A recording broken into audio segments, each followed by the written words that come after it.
Hello दोस्तों, मैं लेके आई हूँ आपके लिए अकबर और बीरबल की मज़ेदार कहानी। एक वक्त की बात है, बादशाह अकबर अपने दरबारियों के साथ दरबार में मौजूद थे। तभी उनके मन में एक बात आती है। बादशाह बोलते हैं कि मेरे आसपास हमेशा बुद्धिमान लोग रहते हैं और मैं उनके बीच रहकर बोर हो गया हूँ। मैंने फैसला किया है कि मुझे कुछ मूर्ख व्यक्तियों से मिलना चाहिए। अकबर और बीरबल से कहते हैं, तुमने हमेशा हमारी मदद अपने ज्ञान और चतुराई से की है। हम चाहते हैं कि इस बार भी तुम ऐसा ही कुछ करो और हमारे लिए 6 मूर्ख व्यक्ति ढूंढ कर लेकर आओ। बीरबल, जी जहाँ पनाह, मैं आपके लिए 6 मूर्ख व्यक्ति जरूर ढूंढ कर लाऊंगा। अकबर, हम आपको 6 मूर्ख व्यक्ति ढूंढने के लिए 30 दिन का समय देते हैं। बीरबल, जहाँ पनाह, मुझे इतने अधिक समय की आवश्यकता नहीं पड़ेगी। अकबर, ठीक है, अगर तुम उससे पहले ही मूर्ख व्यक्ति ले आ सकते हो तो यह अच्छी बात है। इसके बाद बीरबल मूर्ख व्यक्तियों की तलाश में निकल पड़ता है। बीरबल रास्ते में पूरा समय इसी सोच में था कि उसे वो मूर्ख लोग कहाँ मिलेंगे। तभी उसे गधे पर बैठा एक आदमी दिखाई देता है जो सिर पर घास की गठरी रखे हुए था। बीरबल ने तुरंत घोड़ा रोका और उससे उसकी पहचान पूछने लगा। बीरबल, कौन हो तुम और ऐसे गधे पर बैठकर और घास अपने सिर पर लेकर क्यों जा रहे हो?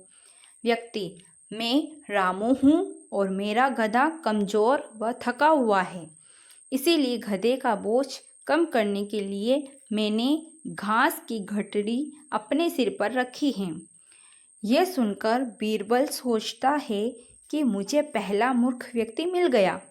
फिर बीरबल उससे कहता है कि तुम जानवरों के बारे में इतना सोचते हो, इसीलिए मैं तुम्हें बादशाह अकबर से इनाम दिलाऊंगा।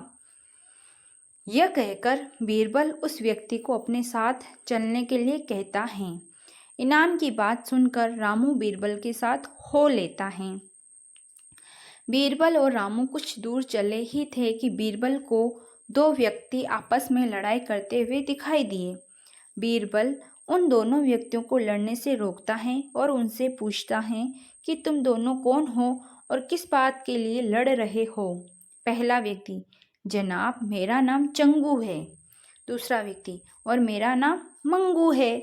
मंगू, जनाब मुझे चंगू कहता है कि इसके पास शेर है जिसे वो मेरी गाय के शिकार के लिए छोड़ेगा। चंगू, हाँ मैं ऐसा ही करूँगा और मुझे बहुत मज़ा भी आने वाला है।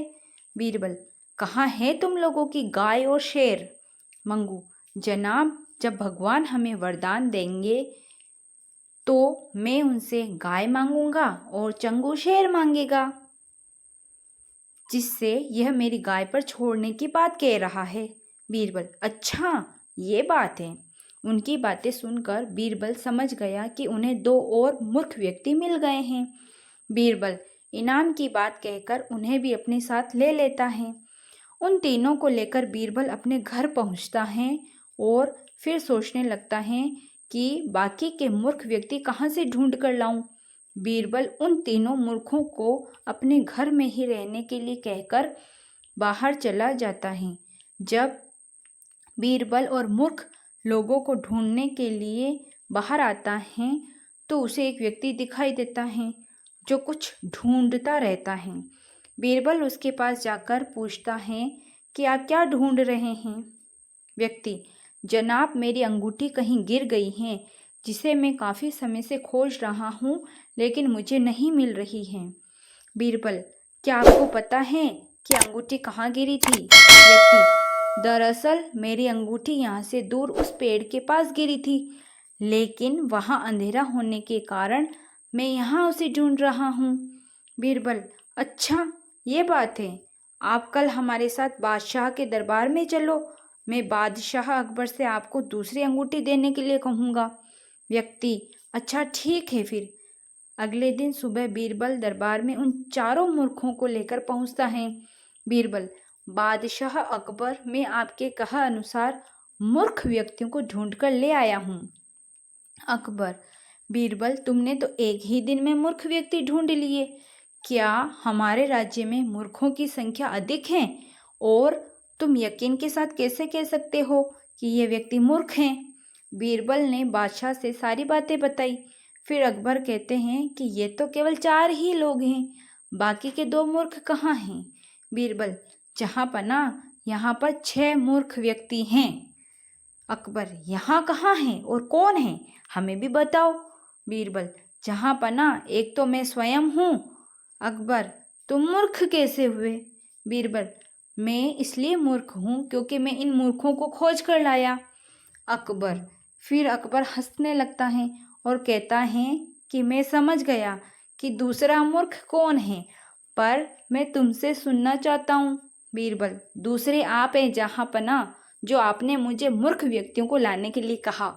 बीरबल की बात सुनकर